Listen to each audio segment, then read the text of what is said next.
Chapter 96 Hungry Hunters. On the afternoon of New Year's Day, 1950, Meher Baba and the companions took to the road again, leaving Moradabad in procession to continue the gypsy life for 8 more days. Their cavalcade, as before, consisted of Baba and Yurik and the lead, Mehera and Goher. Keep changing the font here. Goher following behind them, and them Mani and Meheru with the two donkeys. Further back were the men companions. Baidul drove the white horse in one of the Tongas. Donkin drove another horse, Tonga Sadashiv, the bullock cart, and Pendu the caravan. The rest of the men companions walked behind. All the luggage had been placed in the conveyances. After 4 miles, they stopped in an orchard for the first night. Goher showed the men the shady spot the women had selected to park the caravan. Then the women quickly opened the caravan and took out the pail for water and other required items. Farther off, the men companions spread out with the animals by a well, a necessary feature wherever they camped. When the men had drawn the water, Goher carried to the women's side. Meheru gathered the 3 stones to make a fireplace, and with a few sticks started a little fire to warm Baba's water to wash his feet. Again they attracted a crowd of villagers, curious to see this unusual band of gypsies. While the hardest part of the new life for the men seems to have been doing menial chores, for the women was being out in public with no privacy. Thus a small reversal of roles took place with the men doing women's work and the women having to come out of their seclusion and deal to some degree with the outside world. Oop. Baba came to ask the women if they were all right and said, Kaka's cooking. Are you hungry? Of course they were. Wait, in half an hour the food will be ready. Although Baba had been in a serious mood at Meherabad before starting the new life, during it he was his usual cheerful self. Baba was not in a serious mood while walking. Mehera noted he was natural, happy, and energetic. He would go to the mandalai and tell them quickly, draw the water, make the tea. Where's Kaka? All right, you're cooking, Kaka. When will the food be ready? Yes, the women are hungry. I'm hungry too, he spoke like this to keep them energetic in their work. Everyone felt the same way, enthused. We felt happy to have work to do for Baba. Meanwhile, the women washed and spread a small mat for Baba to sit on. But they worried the villagers would not leave when it was time to eat. It was irritating, Goher related, not so much for our convenience, but because Baba wouldn't like it. He couldn't relax and have his food. Besides, we were tired and dusty. It was annoying to have all of them crowding around us, staring. Oh, Baba had said not to get angry, not to be hasty, not to talk in a loud voice or scold anyone. One time Meherig felt so frustrated. How can we send these people away? She wondered. When will they leave? She felt so awkward. She told Goher, do something. We can't wash our face and feet. It doesn't look nice in front of all these people. Goher tried. You men must go to where the men are, she implored sweetly. The women can stay. We wanted privacy, Mani explained, which the villagers had no sense of, and we had to be so gentle, cheerful, and so on. Goher would go out and say how happy we were to see them, but now we wanted to rest a bit, have our little lunch, our dinner. Sure, sure, we they would say without budging.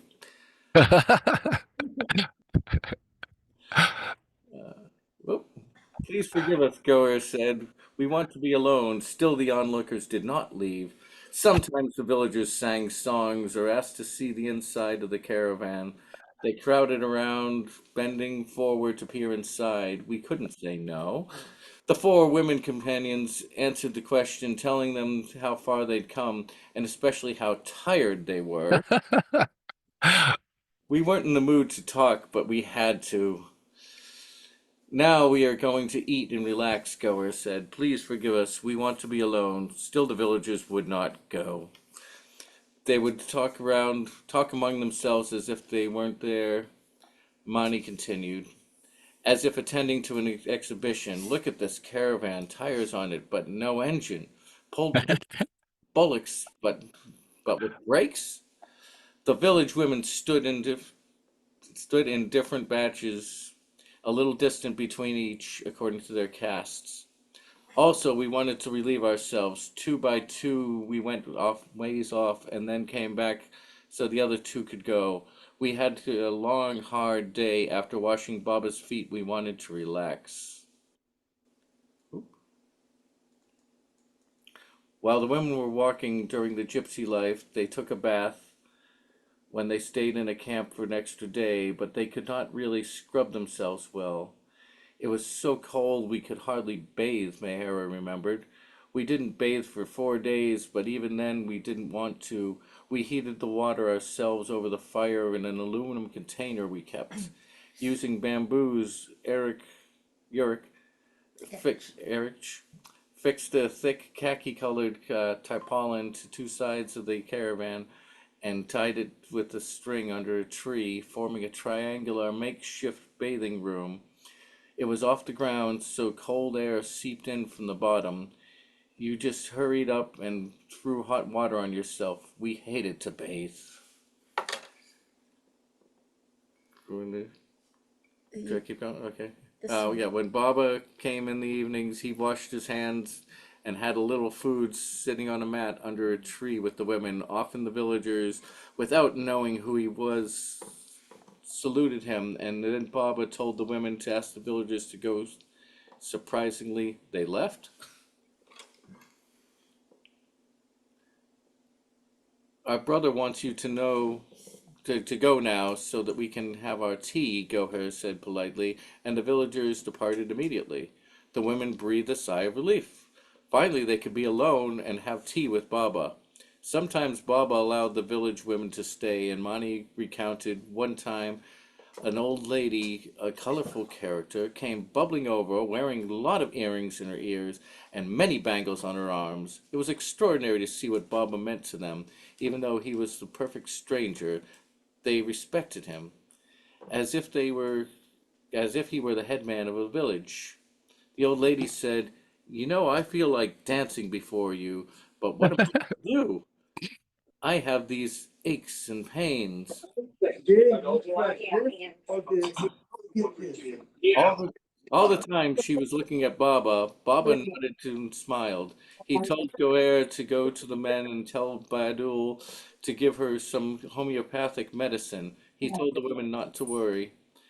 When it came, she was incredulous at the small pills. These tiny things? But my pain is so much. After some time, the woman did get up and dance for Baba, turning around a few times. None of us at the time put two and two together that Baba had given her the pills, and after some time she was up and dancing.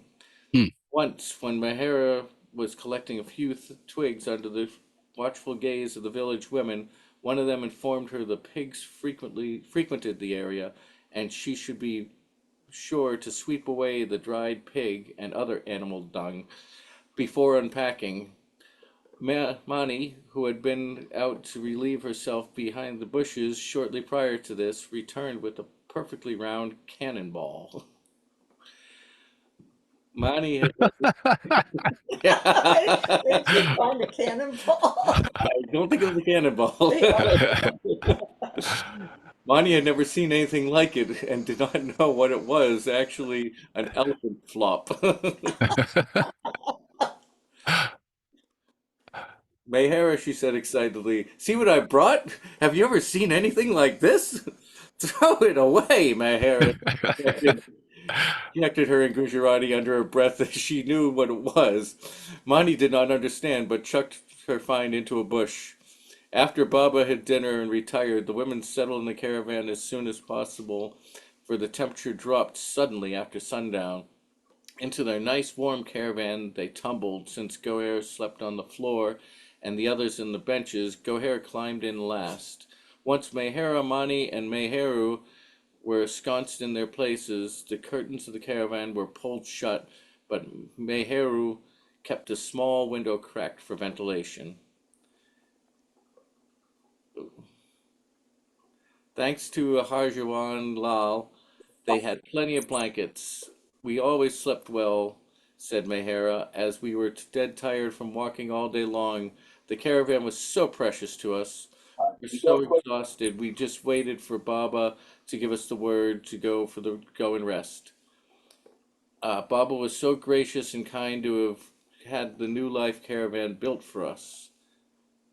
The men companions had no such comforts. In fact, on their first night out from Morabadad, it rained. The men hurriedly rolled their beddings and tried to keep them dry by first stowing them under the tongas and cart. But the beddings became soaked anyway, and the men shifted to the veranda of the nearby bungalow. They spent a sleepless and miserable night. Even Baba got drenched because his little tent leaked and the ground flooded. About their usual morning routine, Mehera recalled, "We spread out dry leaves and on the top placed a mat for Baba. Goher came from the Mandali with a big kettle of tea. I loved hot tea. We felt such happiness to see Goher coming with the kettle of tea in her hand. We served Baba first. For breakfast there was a little bit of a chapati or bread or leftovers from the previous night's rickshaw. We were so cold then we had to pack. During the day we had to walk fast as the Mandali were behind us and we had to keep up with Baba. At the beginning we felt happy and energetic. It was nice to walk with Baba. It was fun and we enjoyed it. There there were hard days also when we were hungry and there was nothing to eat. We had to wait and wait until another orchard came. The little bit of breakfast we had in the morning had disappeared and we would be feeling very hungry. Walking for miles in the cold requires nourishment, but there was nothing substantial to sustain them. Their food was what was received in yeah, Big Biksha. Otherwise, we had only dal and plain boiled rice. The dal was as thin as water, and the rice had grit in it. No one had time to clean it properly, and they had to economize. At times, Kaka added edible roots and leaves to their spinach. We walked for miles. It was good exercise in the bracing weather, and we felt hungry, but we didn't have nourishing things to eat. One chilly, drizzly, overcast day, the women were feeling particularly hungry. They had been walking for miles since before sunrise along a clean, quiet road with pleasant scenery. By 10 or 11 o'clock, the meager breakfast was already long digested. Shivering, they wondered when they would stop for lunch. Aren't you feeling hungry? Goher whispered to Mehera. Baba turned to see whether they were coming. A few minutes later, he walked towards them and asked, Are you feeling hungry? When they admitted they were, Baba told Goher to call Yurik. They were in the middle of nowhere, surrounded by green fields. Baba pointed across a field and told Yurik, See that, Erich, sorry, see that thatched hut over there? Take Biksha from the hut. Mehera recalled smoke coming from the fireplace. It looked so lovely. As we were standing on the road, feeling cold, they must be cooking something nice and warm inside, we thought. To have a roof over one's head was something new to us now. Eric, Eric found the hut where a woman was making bakri for her family, and she gave him two fresh from the fire, this with spinach and a bit of lentils on top. He brought all this to Baba, who was sitting on a small rectangular milestone by the road. Do you want to take over? Sure. Sure. Let's see. Baba was very particular to know how the Bikshaw had been given, Erich noted. What they had said, what I said. Mani added, sometimes when Baba gave us the food Erich brought back, he told us whatever story Erich had told him. Mani continued, we gathered from one story that Erich had gone for a house in this village, a hut, and they had a fireplace on the floor with a nice faggot fire burning in it. Before it was a woman making bakri on a skillet. One was already baking when Erich came and stood there, covering the doorway of the hut because the huts are so low. She said, yes. And he asked for alms, for food. And she said, wait, wait, it's just about ready. That piping hot bread she was making was probably the family's meal for the morning, for the whole day, because that is their custom. They have just enough food for that meal, and then there's nothing more left in the house until nighttime. She gave Erich two bakri and so much of a cooked vegetable, a type of spinach, to eat with the bakri that it was enough for 4 or 5 persons. Baba was very pleased and very touched, I remember, and he kept saying, isn't it delicious? Isn't it delicious?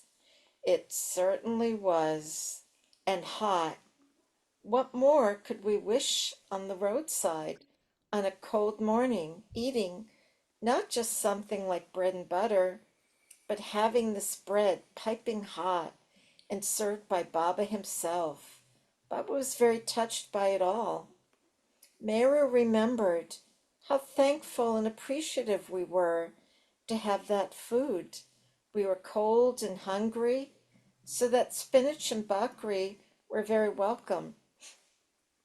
Baba took a little piece, and the rest, he said, we must not eat, but put in his brass bowl. That is for the companions. I will give it to them as prasad. To this day, Mehera concluded, we still remember how good it tasted. How fortunate was this woman who, cooking for her family, had happily given it in Biksha, and Baba had accepted it. She will never know how fortunate she was.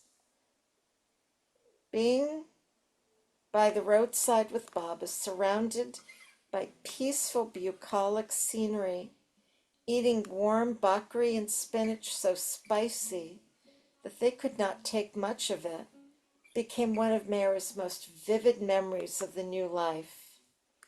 With their hunger appeased, they walked on, and soon became hungry again. Around 3 or 4 p.m., they kept a keen eye out. When will the next orchard come, so we can rest and have some rice and dal? Thin though it was, but Mehera remembered having to walk for another 2 or 3 hours that evening before they reached the night's campsite. Often it was dusk by the time they arrived at the orchard, and they had little daylight left, not only to wash and unpack, but to prepare for the morning as well. They had only lanterns to guide them, and were nervous about snakes being somewhere about. As mentioned, Kaka usually went ahead in the tanga to prepare dinner and have it ready when they arrived. The women ate, brushed their teeth, and waited for Baba to signal that they could go inside the caravan to sleep. We were so cold while walking, Mehera said. Our hands became numb. By the time we stopped for the night, our fingers had turned purple, and we couldn't undo our bedding straps. We were so tired from walking and walking, subsisting on just dal and rice. We couldn't wait to get into the caravan. The winter was terrific. It was so cold outside, we were dying to get into the caravan. The women had not been told of their destination, But each day as they trudged further north, it seemed to Mehera that it was getting colder and colder. They wore slacks for walking and once even put on ski caps. Dressed like that, a passerby mistook Meru for a boy. Finally, Mera asked Baba, "How is it that we are feeling so bitterly cold? Where are we going?" "We are traveling north towards the Himalayas," Baba revealed, "to Dehradun, Bapri. Uh, Father in heaven, no wonder we're feeling colder every day. There's snow on the foothills this time of year." Mary had been in Dehradun previously, in February, when it was freezing cold, and this was January. Yet although Mary did not relish the cold, she did not regret the journey. It was so cold that we could hardly bear it, but I'm glad Baba took us through the new life, that we went through it with him.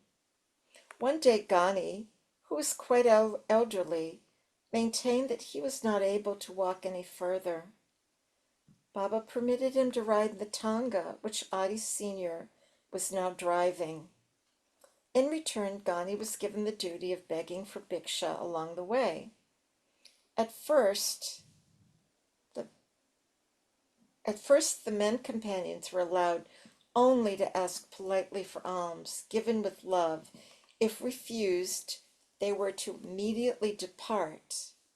From Jaunpur on, uh, however, they were permitted to persuade, request, and if necessary, impress by spiritual or moral talks.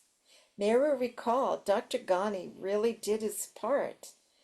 He was so persuasive that people wanted to join the party and go to Hardwar too. Then he had to persuade them not to join. Baba would not want that. The men companions were responsible for keeping the vehicles in functioning condition, but on 6th January, the Tonga of the White Horse broke down 5 miles after they left Ratngar. They managed to cover another mile to a mango grove, where they stayed that night and repaired the Tonga, but it took until midnight. In this nameless, Oh, sorry. Let's see. Yeah. Oh, sorry. I hit the wrong key there, Eva. no Okay. worries, no worries.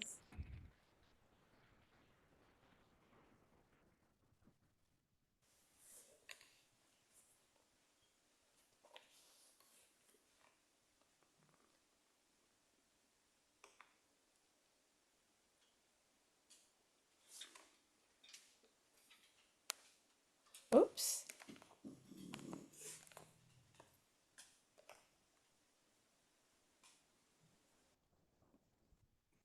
I think it's the bottom paragraph there, Eva. Okay. In this nameless grove, or perhaps a different one, another memorable incident took place.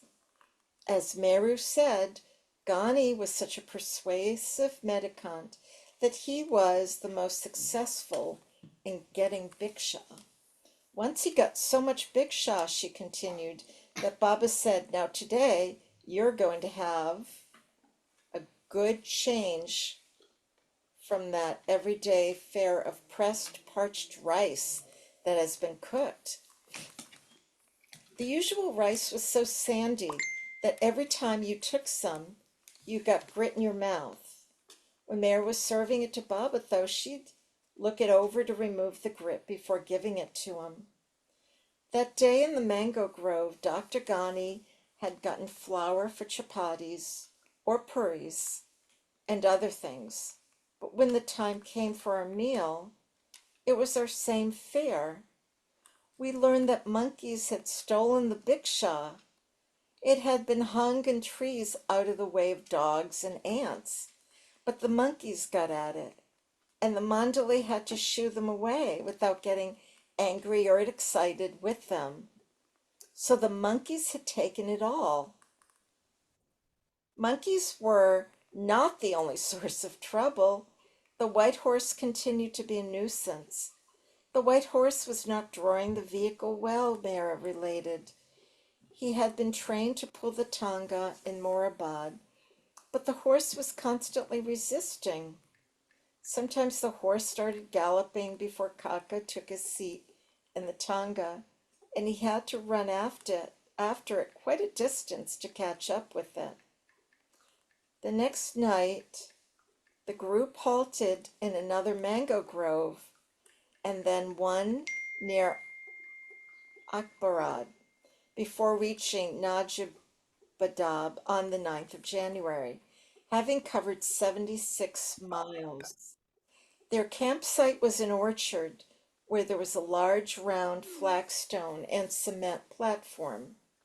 When they arrived in the early afternoon, the platform looked clean.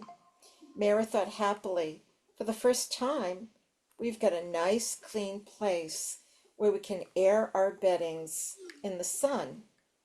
The caravan was brought to the platform and they placed the household articles, pails, and so on it and unrolled their beddings. Baba was with them as they unpacked. The samovar was filled and they washed their hands and feet under its tap. The next morning, a young lad came and stood staring at them. They attributed this to the usual curiosity about the caravan, but the youth was not staring at the caravan. He was looking at the articles on the platform. Suddenly he ordered Go here, remove your belongings. Surprised, she asked the reason. Pointing Pointing to some hair on the ground, he explained that the platform actually used it for last rites before cremations. The women had noticed a few bits of hair here and there, but they had reasoned that the platform was probably used by a local barber to ply his trade. They had no idea that corpses were brought there. You, Uh, let's could you read the sidebar before it gets too oh, far away? yeah, Yeah, yeah. Mara thanks. narrated a slightly different version of this incident. The women were busy near the caravan when they saw a band of monkeys running away with the companions' food satchels. The men shouted, and there was excitement all around. The monkeys spilled their loot on the ground, but the food was now inedible. Baba said they wouldn't have any food that night. They would just drink water and go to sleep. Perhaps, perhaps it was Baba's way of making them fast. Meru, however, remembered that they did eat later. Let's see. You can't imagine how we felt, said Mara. We thought, at last we come to a decent place, and here dead bodies were kept before being taken for burning. But as Baba approved the location, Mara added, this is what Baba made us go through. At least we didn't sleep on it. We never rested in the afternoon, and at night we always slept in the caravan. While they were camped for 2 days in this cremation garden,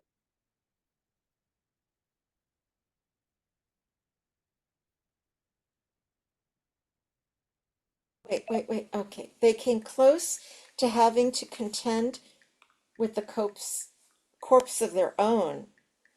Here in Najib Babad, Kakabaria suffered a heart attack and became debilitated. Goher, Nilu, and Don speculated that his attack had been brought on by extreme fatigue due to the amount of work he shouldered and from chasing after the white horse. And there is a sidebar. Baba also was not well. Ghani recorded in his diary that when Baba arrived at Najibabad, he had red wheals urticaria all over his body. Erich recalled this was a calamity, as the whole party depended on Kaka to cook the food that we begged. Whatever we brought from our begging, he collected and prepared. Baba wanted to take particular care of Kaka, so he was put in Baba's own tent during the night after he had the attack. Baba said, "It's no good proceeding like this with Kaka, so now we must go by train." The donkeys, Saku and Taku, were sold at this time. Pendu Dan, Sadashiv, Baidu, and Aloba were instructed to bring the caravan. Two Tongas. Next reader. Okay, thanks a lot, Eve. Rolf, you want to read now, or are you available? Unmute first. Yeah, Yeah. there you go. Yes, I think so. Oh, awesome. Okay. In my Eva glasses. just finished at here at the donkeys, Saku and Thaku. Baba said it's no good proceeding like this with Kaka, so now we must go by train. The donkeys Saku and Thaku were sold at this time. Pendu, Don, Sadashi, Badul, and Alaba were instructed to bring the caravan, two Tongas, and bullock cart to Dehradun by road.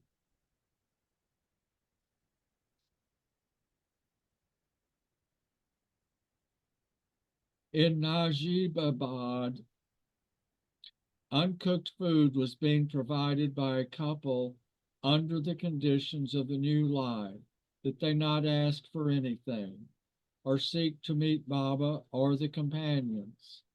On the final day, they brought cooked food and a large vessel of sugarcane juice, and humbly requested to see Baba. He permitted it, and the wife also met the women companions.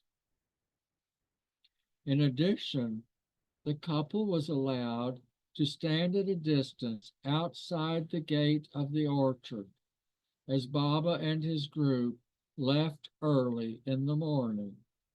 They had been told not to approach Baba or speak to him or even salute him in any way. Mani remembered walking past them and seeing their silent tears streaming down their cheeks. So moved were they by this opportunity, even though Baba's identity had not been revealed to them. Apart from Kaka being ill, the women understood from Baba that he wished to take the train to Dehradun because otherwise they would have to walk through a deep forest where there was the danger of being attacked by wild animals. They also recalled that on the day they were to leave, which was 12th January, Baba woke everyone earlier than usual at 2 or 3 a.m. The women had hardly slept. They washed, and Baba's water was heated for his wash and shave. Baba sent for tea, and Goher came with a kettle and a small piece of dry toast or leftover bit of chapati for each one. They left for the railway station at 4:30 a.m., and Baba walked there with them, while the men were separate, while the men went separately. It was not far, but it was dark and freezing cold. Baba told the women to wait on the platform while he went to the men companions. When the train came, they were to board the women's compartment in second class. The men, as usual, would be traveling third class. Other passengers at the station were seated, crowded together in the frigid air, under whatever blankets they possessed. Some had nice, some had nice, where's that? Uh-oh.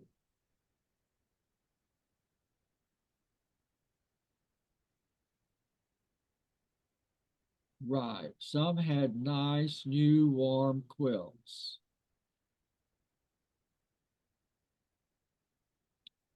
Mara recalled. All of them peeped through their coverings at our strange group. I'm going to read that paragraph again if you don't mind. Baba told the women to wait on the platform while he went to the men companions. When the train came, they were to board the women's compartment in second class. The men, as usual, would be traveling third class. Other passengers at the station were seated, crowded together in the frigid air, under whatever blankets they possessed. Some had nice new warm quilts, Mary recalled. All of them peeped through their coverings at our strange group. The women stood to one side, shivering, their toes growing numb. Since they had had only a meager breakfast, they longed for a cup of hot tea. The train arrived, scheduled to stop for only 15 minutes. Just then, Mara noticed a butler wearing a fine turban and dressed in starched, spotless livery, with a red band around his waist and shiny buttons and buckles. He was walking along the platform at a brisk pace, carrying a tray laden with tea and teapots, a milk pot, sugar, and toast. Mara's mouth watered at the sight, and she thought, how much more than me must Goher be wishing for some tea. A mischievous idea popped into her head. She said, Goher, Baba has sent tea for us. Look, here it comes. Goher was half asleep, but at the word tea, her eyes snapped wide open. The waiter is coming our way, Mara continued, as she elbowed Goher. Goher beamed at the prospect of a steaming cup of chai. The tea bearer came nearer and more near. He was about to pass when Goher reached for the tea, saying, no, no, wait. We are here. Goher reached for the tea, saying to the tea bearer, no, no, wait. We are here. Where are you going? The tea is meant for us. The butler, who spoke in a mixture of English and Urdu, replied, no, madam, no. Yes, yes, Goher insisted, not believing him. It was sent for us, you idiot. The bewildered fellow said, madam, sorry, not for you. Mara quickly interjected, Goher, don't, dot, dot, dot. I was only fooling. It was a joke. It is not for us. Poor Goher was so disappointed. The nice hot tea disappeared, and she felt humiliated also. Besides, the butler even went back and brought more tea, but this too was not for them. Just then, Baba came to tell the women to wait a minute before boarding the train. And when a bigger station comes, he added, we'll order breakfast of bread and butter and hot tea. On the train, the women's compartment had leather upholstery in good condition, but the seats were ice cold and the compartment was not airtight. When the train started, the windows rattled and the wind rushed inside like ice darts through the cracks around the window sills. Now it seemed to them to have been warmer outside than it was inside. We sat, looking so miserable, Mara said. There was no time to undo our bedding. We were shivering, and our only thought was how to get warm. My, when will the train come to a nice station so we can have tea, some tea? We kept saying to one another. A woman, a woman sitting opposite us covered herself and her son in a thick warm blanket. We looked enviously at her overcoat and blanket. She was all snuggled up. She looked so cozy. We kept looking at her longingly. That lovely blanket, and here we were shivering. We felt like orphans. How envious I was. The station came, and the women gazed expectantly out the window, but Baba did not appear. Within a few minutes, the train started again. At the next station, Baba came immediately to their compartment saying, you all want tea, but not at this station. This is a small station. The train will halt for only 5 minutes, not now. The next station is larger, and we will have tea there. This happened twice, and the women grew increasingly anxious. Reminds me of some jokes I know. We waited for the train to stop, but it went on and on. My, when will another station come and we'll have our tea? We thought Baba made us appreciate that tea and breakfast so much that we never forgot it.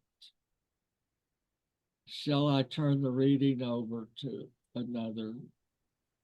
Sure thing. Good. Okay. At last, the train pulled into a large station. Baba came near our window and said, now wait.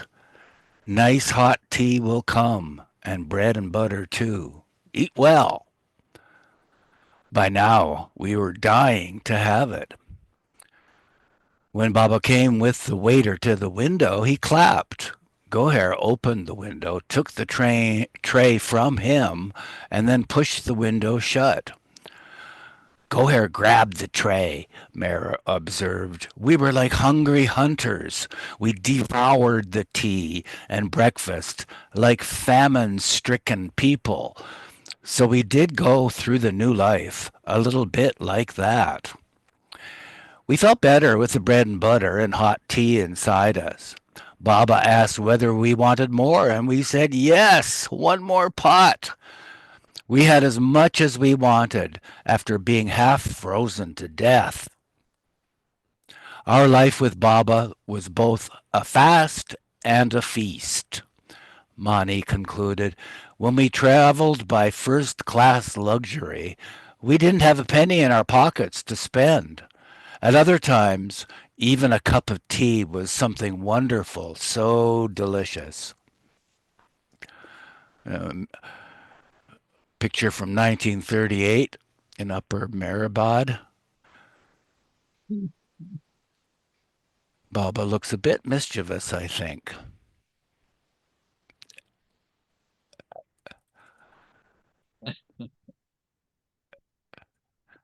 56. Baba looking very uh, relaxed. Whoops, I hit the wrong key again, darn.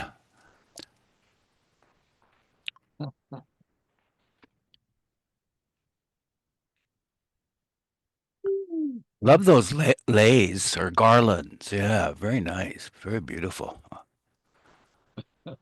Oh, look at the swastikas on Baba's garment, embroidered on the hems.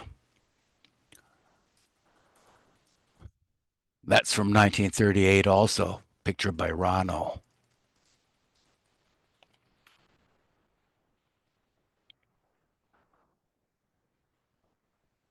Mirzad, date unknown, though I must say Mira looks a little older there.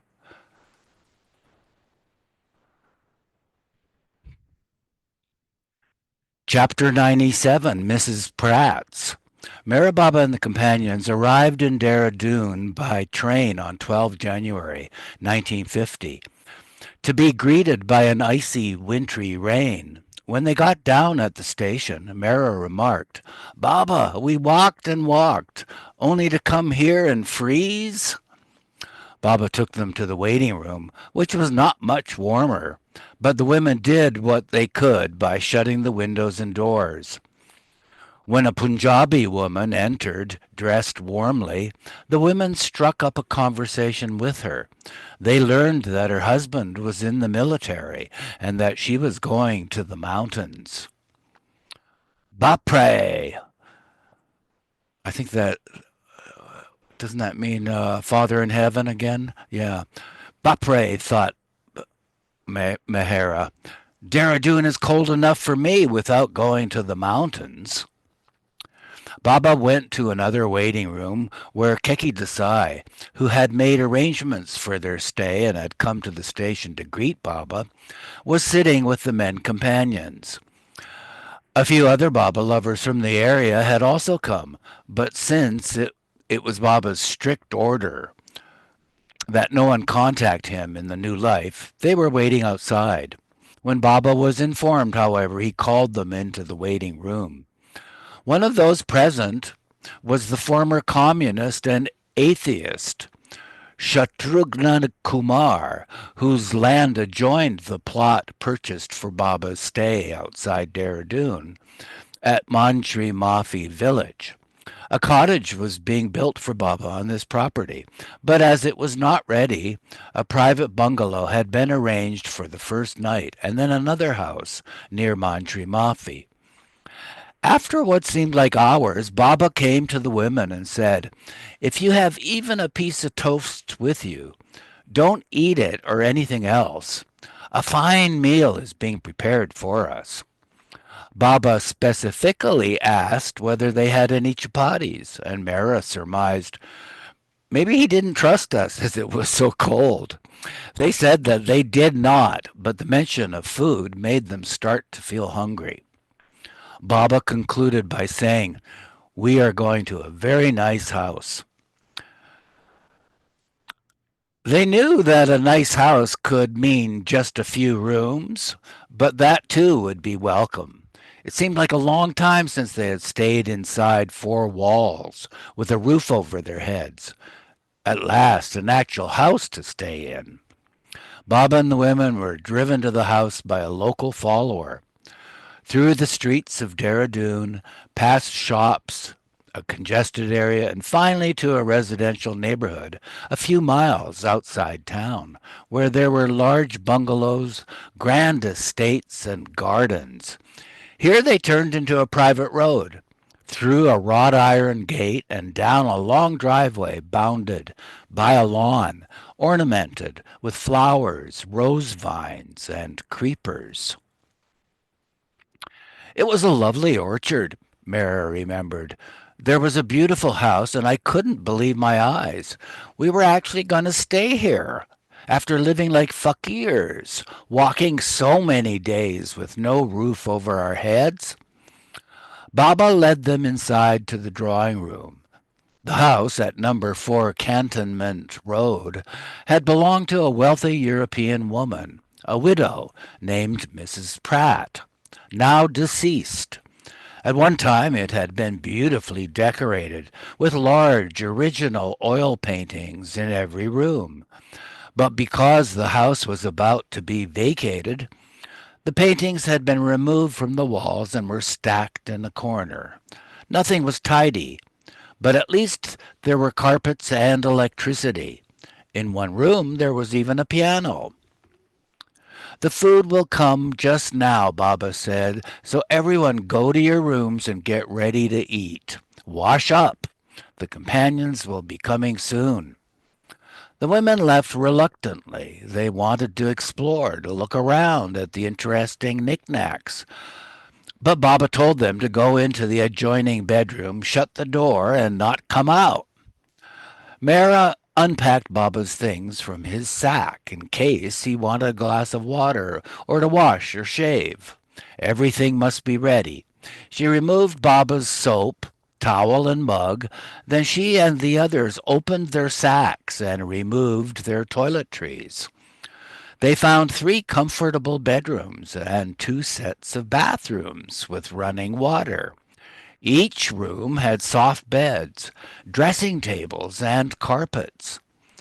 A large porch with a latticed screen for privacy let in the bright winter sunshine.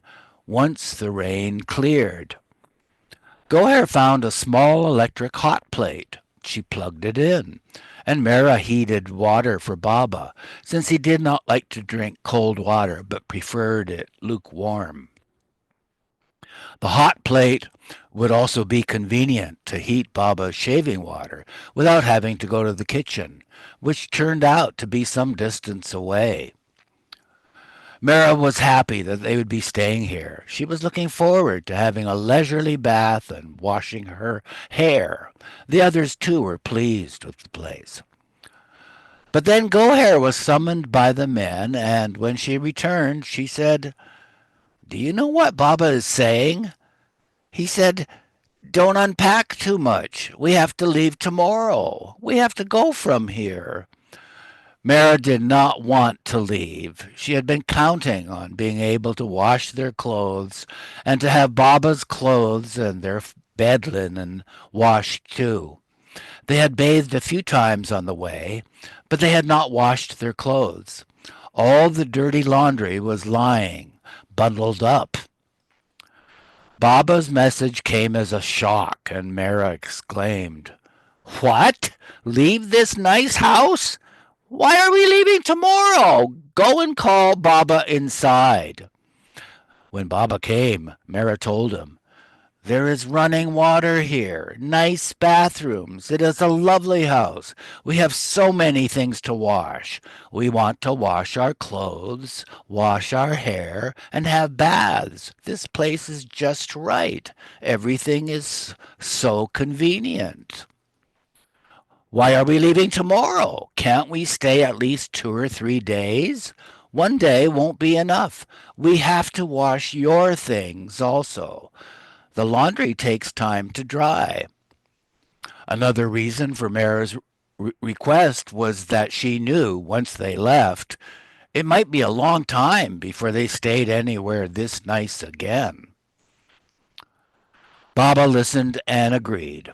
"All right," he said. "Wait, I will go outside and ask." He talked with Kumar and the men companions, and it was arranged. Baba came and told the women the good news, and they were relieved. "Baba gave us a taste of everything," said Mera, "after having no room over our heads and being cold, walking for miles while hungry, wondering when would there be at least some rice and dal. Now we had somewhere convenient. After being so cold and hungry, now we were staying at a wonderful house." And the sidebar says, that very day, Mrs. Pratt's bungalow had been requisitioned for use by the collector. Harjiwan Lal was able to procure was able to intervene and procured permission for Baba to occupy the house, but only for 4 days. The next day, everyone washed thoroughly. Meru washed Baba's clothes, and later he too had a bath and washed his hair. Baba and the women stayed at Mrs. Pratt's for the next 4 days. Although it was a pleasant and convenient place with soft beds, they were reluctant to use them because Baba was sleeping on the floor in another room. Mera and Meru prepared his bed, securing the mosquito netting to the wall. We knew Baba would sleep on the floor, Mera explained, so we too didn't want to use the beds. But they did enjoy a more substantial diet here. Kumar and his wife were supplying their meals. Baba ate breakfast with the women, and, to their delight, he gave them butter every day to go on their bread. He sent some to the men companions as well. 2 big containers of fresh butter were brought over by the head of the government dairy at Aligarh. Meru related. It was humbly offered to Baba with so much love that Baba accepted it in Bhiksha. What a treat it was! What a godsend! The butter came in individual packets stored in large metal tins, and Mera remembered. When Baba opened the metal tins, we couldn't believe our eyes. So many packets of lovely butter. It made our mouths water. We hadn't seen butter in so long, except on the train. For days, we had walked on dry chapatis for breakfast. Baba made us appreciate it. Here we were at a nice house having bread and butter, which we hadn't tasted for what seemed like ages. In the afternoons, we put it on our dal and rice also. We had lovely basmati rice and dal, cooked in different ways. We were very happy there. The women used their Primus stove to heat water for the laundry. Although the bungalow had a scenic veranda with a small garden and rose vines, because of the washing, they had no time to go exploring. And by the time they were free late in the afternoon, it was becoming so cold that they did not feel like venturing out. Even having bread and butter for breakfast, said Mera, we were hungry. Everyone kept busy, though, making the most of the situation. In another part of Mrs. Pratt's property lived an elderly European couple. Baba told the male companions to find out who they were and what they were doing there. The men spoke with them and reported that their names were Mr. and Mrs. Angelo. They were British and were practically destitute. They had barely enough money to last out the year, and Mr. Angelo had become blind. Angelo had been a major in the British Army. The couple had had 2 sons, but both sons had joined the army and had been killed in World War II. Mr. Angelo had become despondent and left the service, forfeiting his pension. Bad move. Angelo had been a friend of Mrs. Pratt's and helped her by doing her typing. He and his wife had been allowed to live in another house on Mrs. Pratt's property for 5 years. She had made out a will that left something to the couple, but when she became cranky in her old age, she had cut them out, as she was upset with the major over an incident that involved him making typing mistakes in a legal document. She had willed the house in which they were living to the YMCA, and they had been ordered to vacate it soon. For the past several years, they had been surviving on their meager savings, which were now almost exhausted. So the old couple was without children, money, and soon shelter. Baba took an interest in them, and they too seemed quite drawn to him. especially the major. When Don arrived with the animals, Baba asked him how they could help the couple. Don wrote to his brother in England, describing the pitiable plight of the Angelos and requesting him to send enough money to pay their passage back to England, where they had some relatives who would take them in. By the time the money arrived, Baba had moved from Mrs. Pratt's to Mantri Mafi village outside Dehradun, but the Angelos wished to say goodbye and thank him. Ordinarily, Baba was not allowing darshan, but he consented to the elderly couple's request. They hired a car to drive to the village, and on that day Baba wore a new white kafni. How do I look? He asked Keki Desai.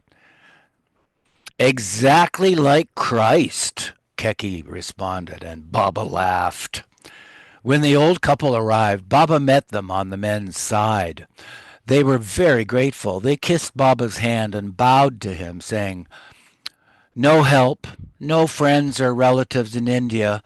We were stranded. Now, because of you, we can go to England, back to our relations."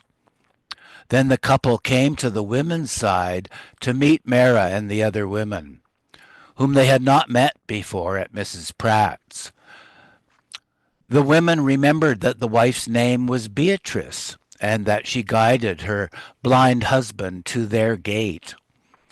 The women spoke with them a little, telling the couple how happy they were that everything had worked out and that now they would be reunited with their relatives after so long. Baba's original plan had been to stay in Mantri Mafi immediately, where a cottage was being built for him in a field. Since the place was not ready, they had been forced to stay at Mrs. Pratt's. In retrospect, it seemed to Mehera that Baba had come to Mrs. Pratt's only for the sake of the elderly British couple. Had it not been for Baba's timely help, they would have lived their old age from hand to mouth in an impoverished condition, hopeless, helpless, and alone in a foreign land. Sweet picture. At the PWD bungalow in Ahmednagar, July 1938. Looks like summertime.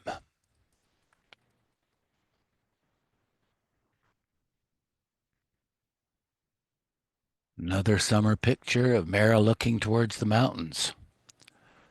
Place and date unknown.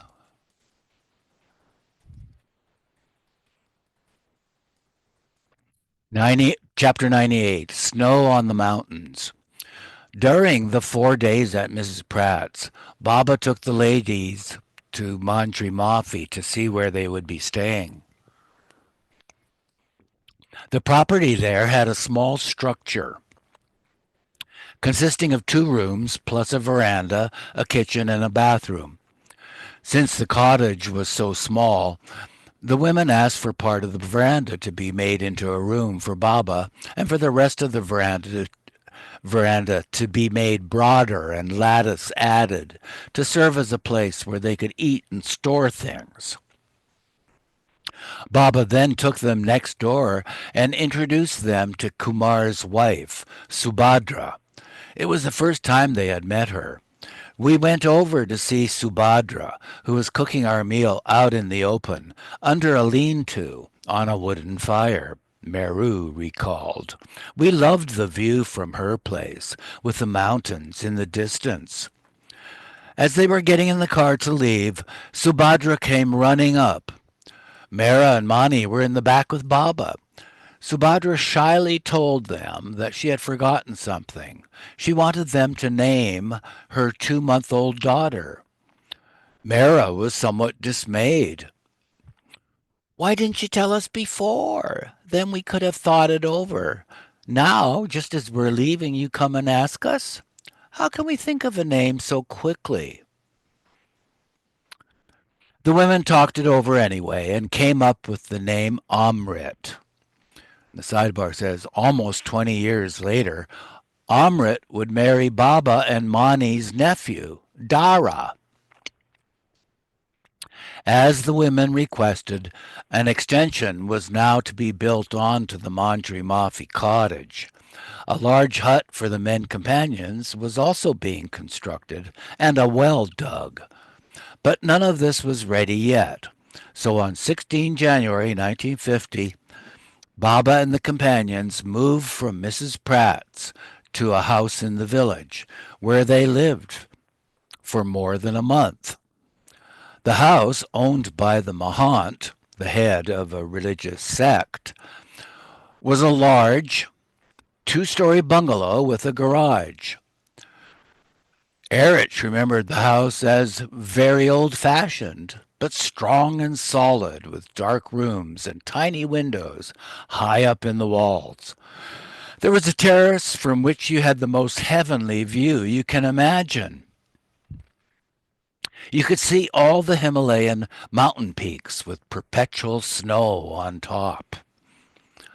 The women recalled that a hedge grew around the house, but for added privacy, bamboo matting sheets were erected.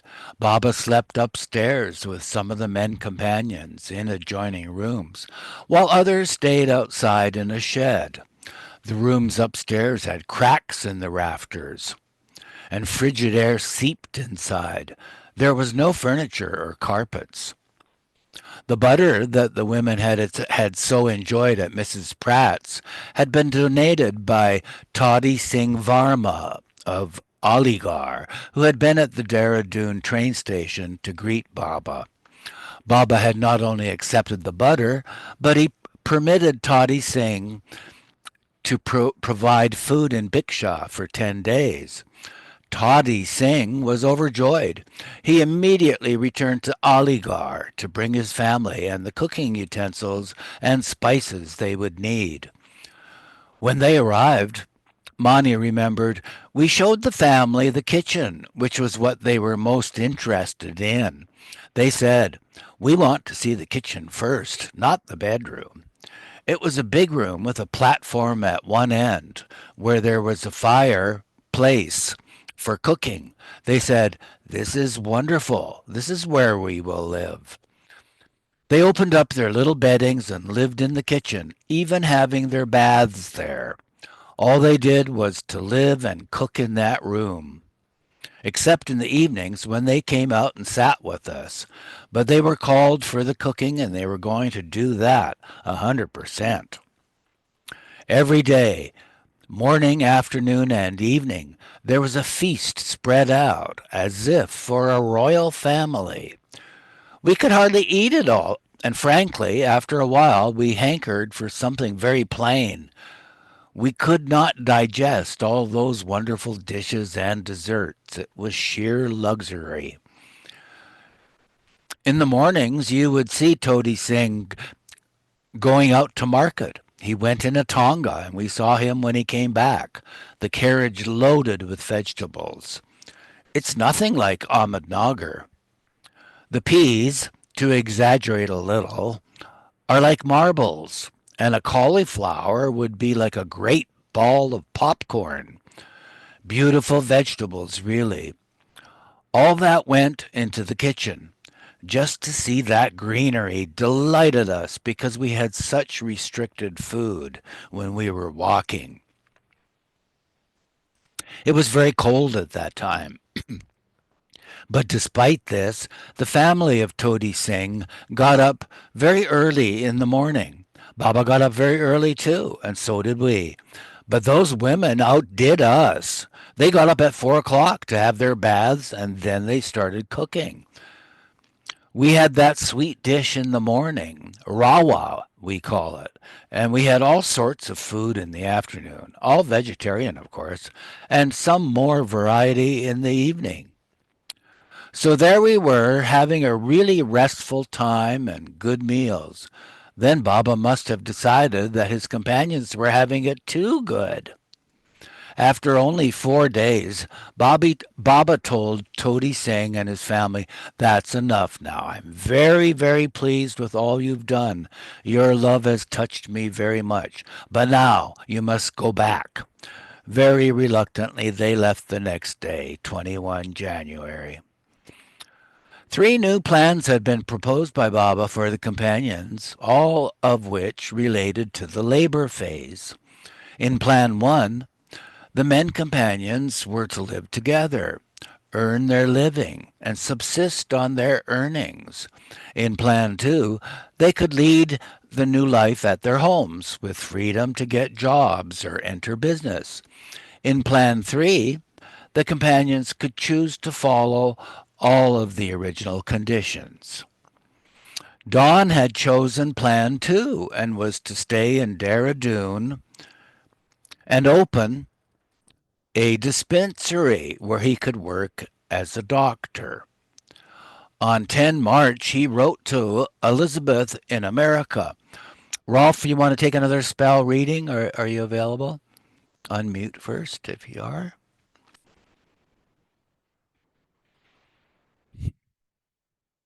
Rolf must be busy. So, Don wrote to Elizabeth in America. As far as Baba's new life goes, not one of us companions can make head nor tail of it. Even the third plan people now with Baba do not expect to be there long, and Baba has openly told them that he does not want them with him. It is all a mystery, and again a mystery, and very difficult for those who are with Baba and those away from him. I went into Plan B, taking a temporary job, since that is what I felt Baba wanted me to do. But whether it is a frightful waste of money, I really do not know. Also, I do not know, as you can realize, how long Baba will let me keep at it, whether for a month, a year, or a lifetime. A few, such as Adi Sr. and Ghani, chose to return to their homes. Baba redistributed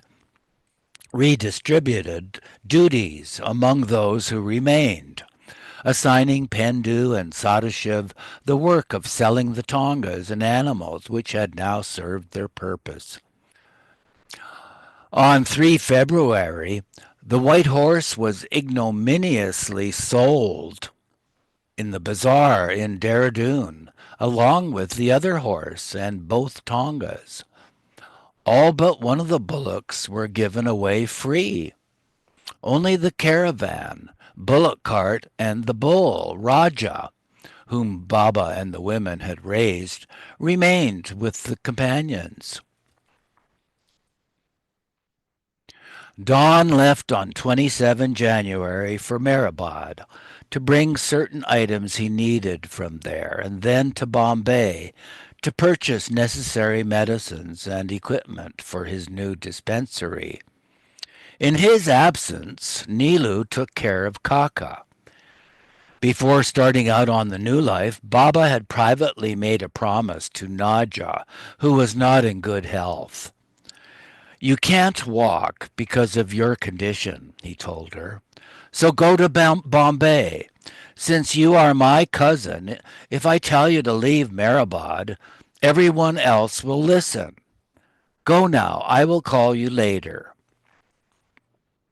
After the departure of Todi Singh, Baba decided to call Naja to help with the cooking. She had been staying with Arnavaz and Nariman, and Don was told to bring her when he returned from Bombay. Naja was instructed to pack only the most basic necessities of clothing and bedding.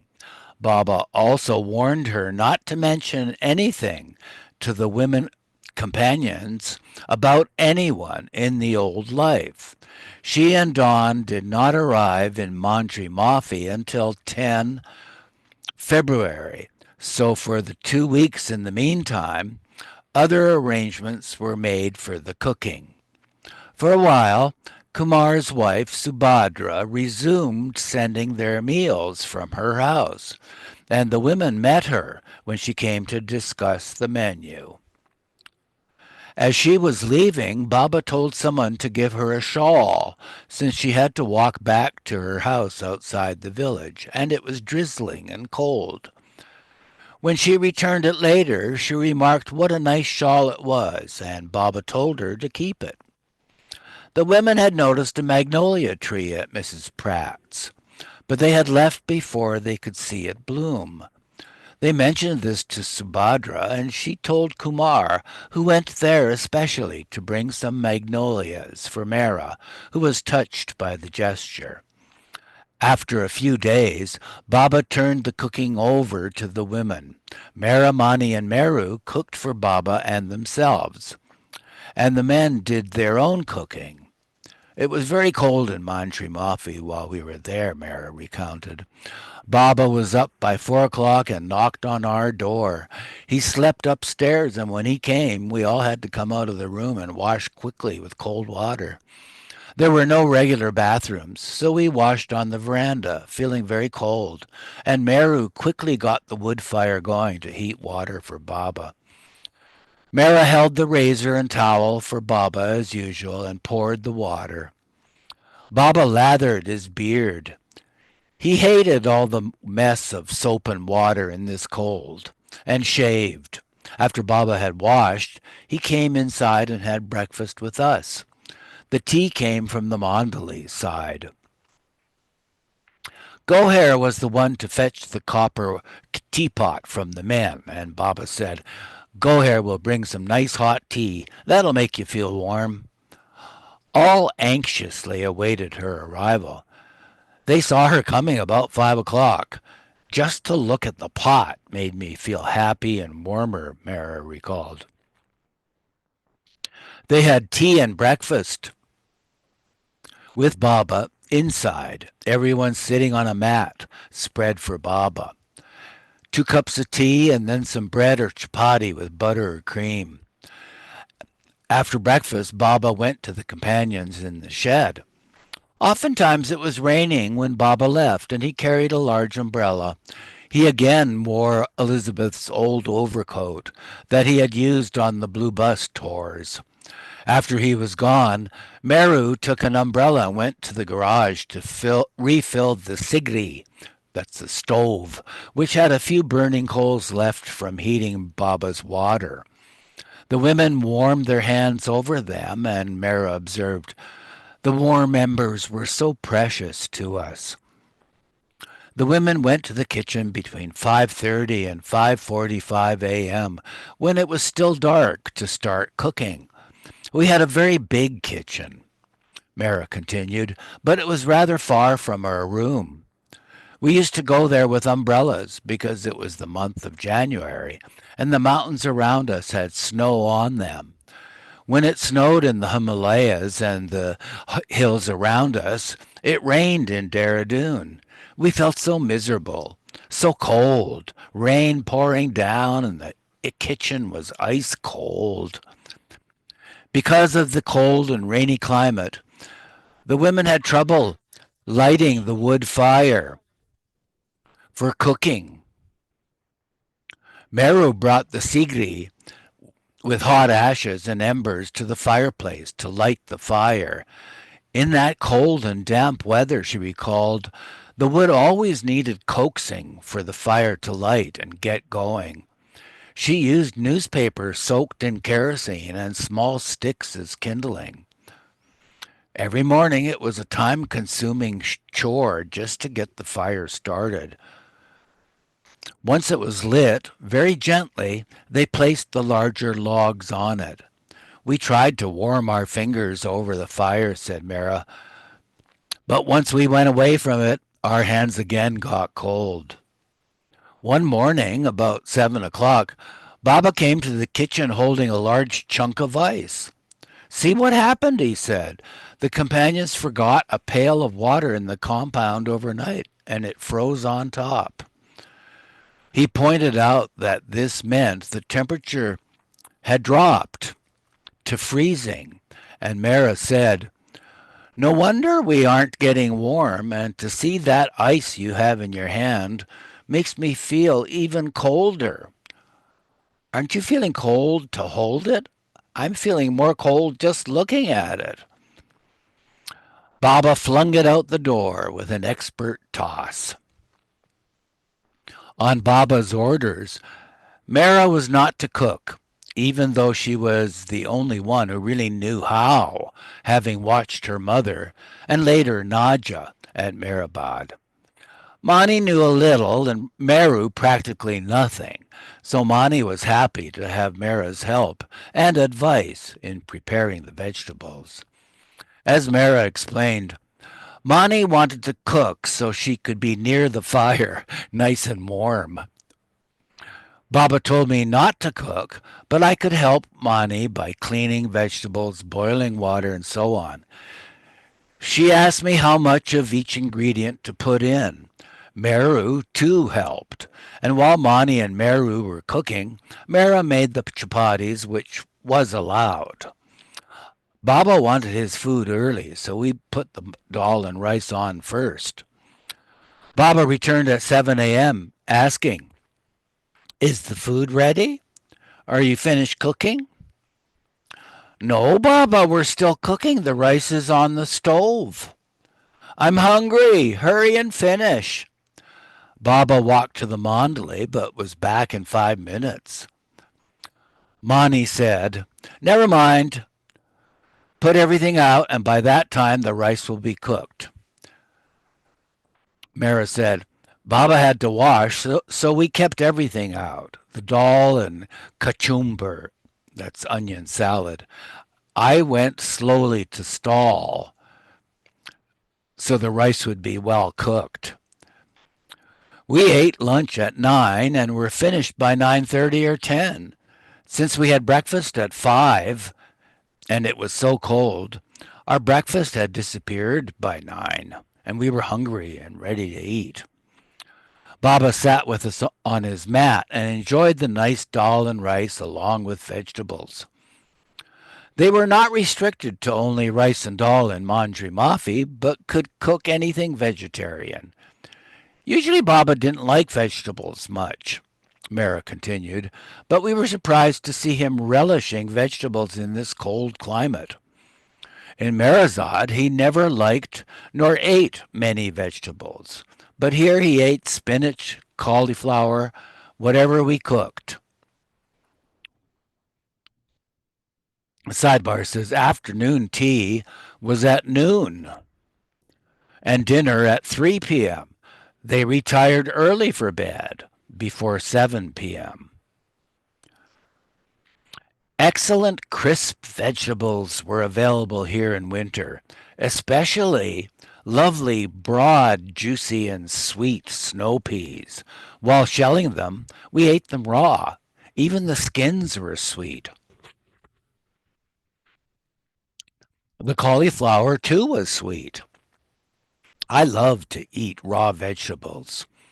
We felt so hungry that Mani boiled a turnip, put salt and pepper on it, and ate it just like that. Sometimes we made curry for Baba as he enjoyed spiced curry in this cold and damp climate. Mani gave me the spices to grind.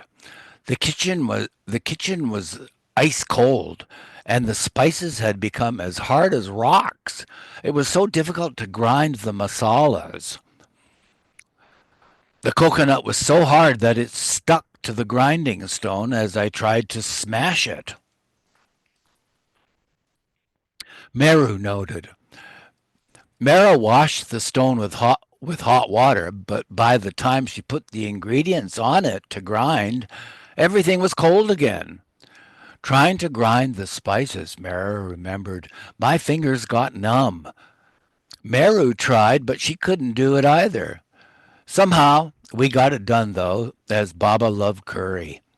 But whenever I heard the word curry, I got a fright, Mara said, only half kidding, as it was so much trouble to make. Gohar remembered how hard Mara worked during this period of the new life. Mara ground masalas, guided Mani to cook. It was hard work in winter as it was so cold. The coconut wouldn't grind. Mara's hands would get cramps. Still, she would do it.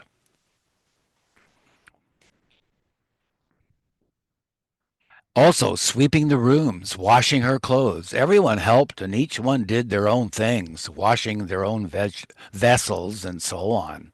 When we were in the caravan, Mara packed up her things, Baba's things, cleaned his shaving things. And Sidebar says, Meru washed Baba's clothes. Mara was Mara was very active, quite capable of taking care of herself. In fact, she would take care of us in guiding or helping us. If I was picking up or lifting something, she came and helped. She always wanted to help. After lunch, Meru brought the sigri with the leftover coals from the kitchen to their room. The women put their hands around it to warm them before starting their other work. Meru explained, Baba told us women to do the cooking and in our spare time sew or knit articles that could be sold to help towards the household budget. We tried to live as frugally as possible and to make a little go a long way. But the cold was ever present.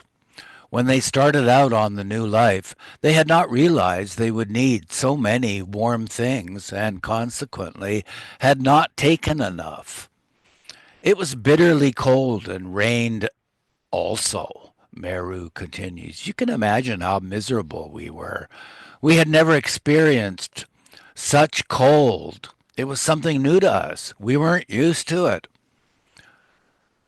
And the sidebar says the average daily temperature in Dehradun in January is 3 degrees Celsius. That's 37 degrees Fahrenheit.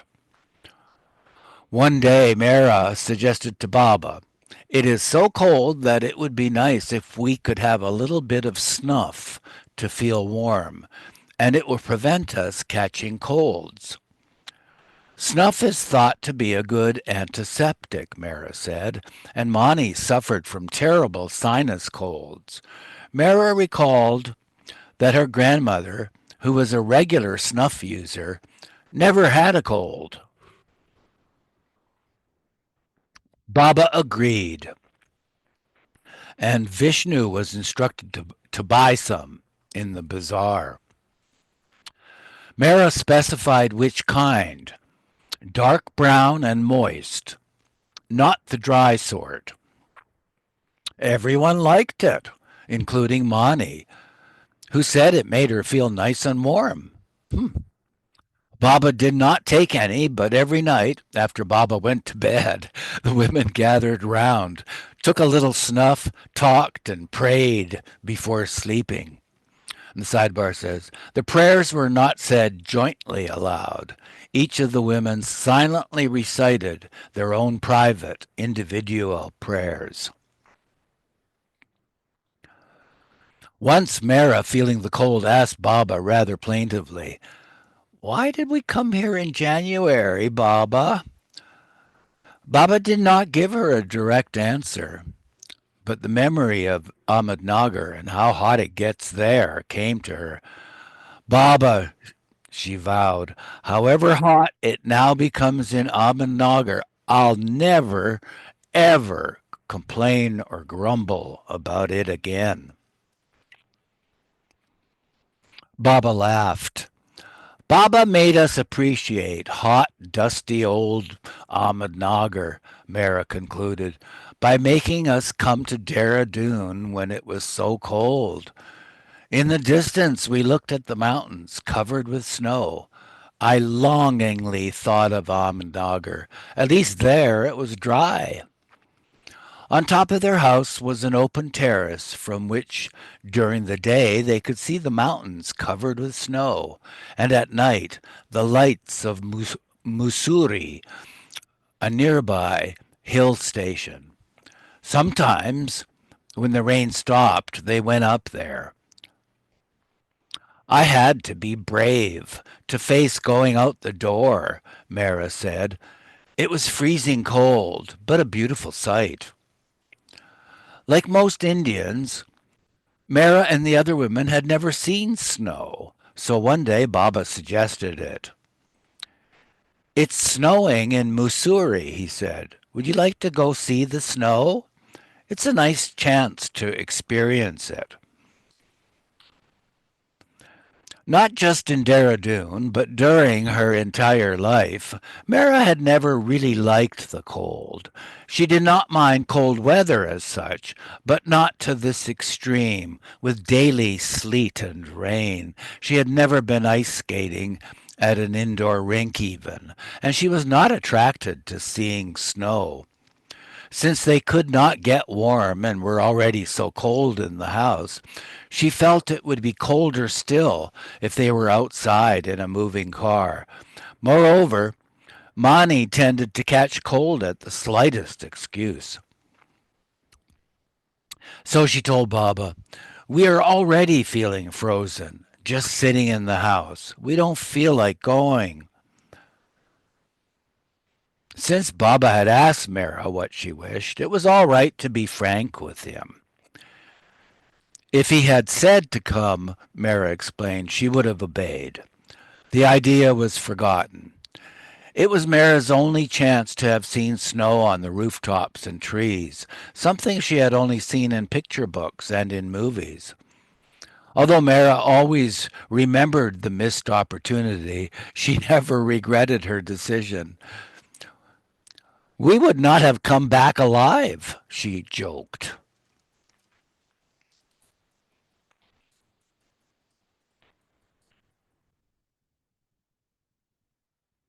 A picture of Baba touching the feet in a roadside contact. Beautiful.